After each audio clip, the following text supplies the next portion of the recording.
I'm at Christie's to see something very, very special. A painting by one of the most celebrated figures in Western art whose work hardly ever comes to market. It's a painting that's been owned by dukes, archdukes and Holy Roman emperors, and that's been stolen not just once, but twice in its history. It is Titian's extraordinary Rest on the Flight into Egypt, and Letizia Treves, Christie's global head of research in Old Master Pictures, is going to tell me all about it.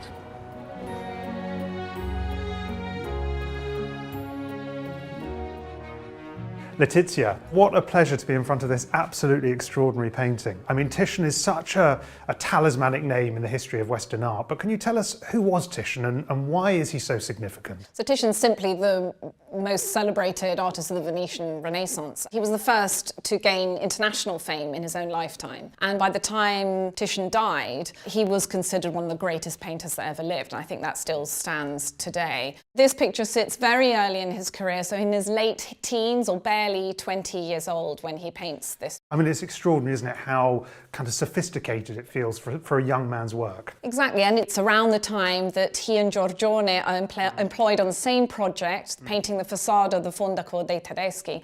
And it's really the thing that launches Titian's career. He sort of outshines Giorgione in that moment and then becomes this very sought-after painter. Can you tell us a little bit about the subject matter itself, what the story actually is? So the Rest on the Flight is an episode in the early life of Christ when Joseph has a dream, and in that dream he sees that King Herod is going to kill the baby Jesus. So he takes Mary and the Christ child on a journey to Egypt for their safety. The figures, are sitting in this very lush, verdant landscape. I mean, it's a far cry from Egypt. Not very Egyptian, is it? Exactly. But what Titian does by doing that is he brings this episode into his time and into his world and into our world. Even with religious subject matter, he was able to find this humanity, this naturalism, this kind of relaxed quality. He does it so brilliantly. I mean, it is the Virgin and Child and Joseph, but really it's the tender embrace of a mother and child. The way the child, it looks like he's tugging at her hair. It's a gesture that every mother has experienced. Exactly, it still happens today, doesn't it? Let's talk a little bit about the broader context. This is a painting that's painted in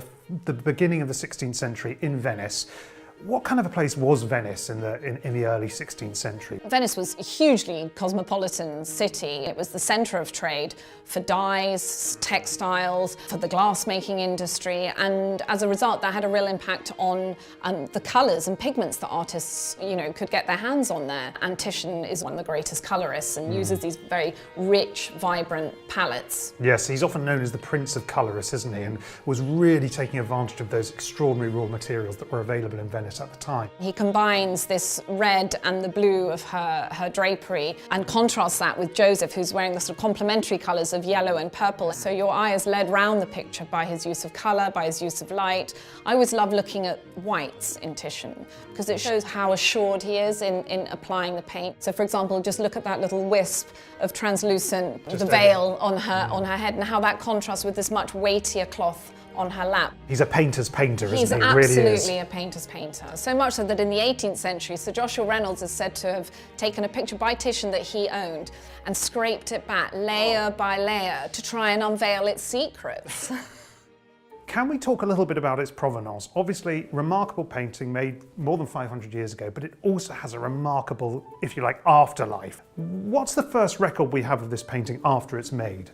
So we don't know who commissioned it, but it is in Venice in the early 17th century, and it's in a collection of Bartolomeo della Nave, who was a spice merchant who put together this incredible collection at the beginning of the 17th century with numerous masterpieces by all the leading artists in Venice in the 16th century, so great Bellini's, Giorgione's, Titian's. He had 15 Titians. 15 Titians.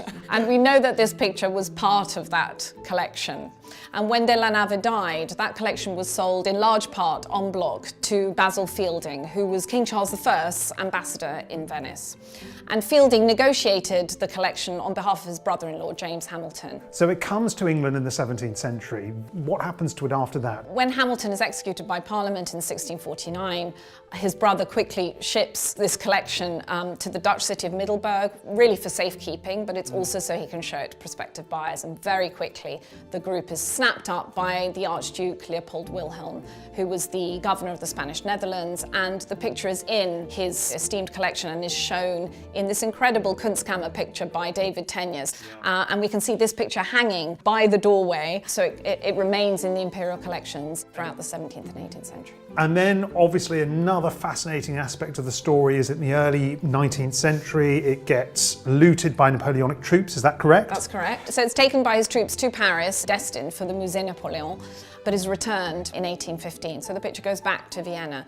But in the course of the 19th century, it makes its way back to this country and is owned by a Scottish connoisseur who sells the picture here at Christie's in 1878. It was bought by the 4th Marquess of Bath, and the picture has remained in the family ever since, hanging at Longleat, a house in Wiltshire. And yet there was another twist in the tale, because in 1995 this painting was stolen from Longleat and it was missing for 7 years, and then after a £100,000 reward it was discovered in a plastic bag in a bus stop in Richmond in southwest London and is now recovered to its rightly home. So it's an extraordinary story, isn't it, this painting? It is, and it's a picture that has this remarkable history from the 16th century in Venice to the modern day, and it's a unique chance for someone to be part of that picture's history. But I'm always reminded when I stand in front of it of just what a ravishing, beautiful picture it is. That's the thing, it's easy to be overwhelmed by the names and the celebrity, but actually the picture itself is just a jewel box, isn't it? It's just an absolute delight.